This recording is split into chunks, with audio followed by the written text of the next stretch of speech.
S, வீடு, schools, hotels, store room இங்கெல்லாம் partition wall கட்டணும்னாலும் இப்போ பில்டிங் போனஸோட first choice Renocon Rapid Wall Panels. Dr. Kanimali NVN Somuji. Thank you, Chairman, sir. I rise today to draw the attention of this august House to a silent yet widespread form of financial discrimination that is affecting millions of Indians. The unchecked absolute control over the loan approvals. Sir, today a single 3-digit credit score significantly determines and influences access to credit for a wide section of people in India, including the young entrepreneurs, students, and farmers. This number is often called the CIBIL score, has become more powerful than income, intent, or the repayment capacity. So the banks and NBFCs rely on it blindly, and applicants are rejected without explanation, appeal, or human assessment.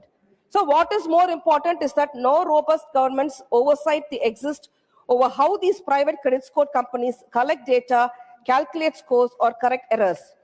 Even a small reporting mistake can destroy a citizen's financial future.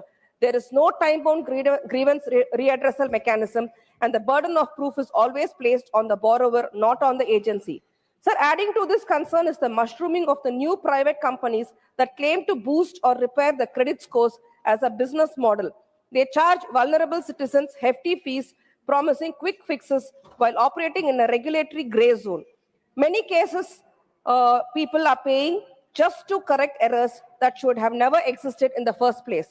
Sir, the financial inclusion cannot coexist with opaque algorithms and unregulated profiteering. Therefore, I urge the government via this august House to establish a statutory regulator for credit bureaus, mandate transparency in score calculation, ensure accountability for errors, regulate credit score improvement businesses, and make banks assess borrowers holistically, not mechanically. Credit should empower people, not just generate profit. The financial dignity of our citizens must not be outscored to unmonitored private entities. Thank you, sir.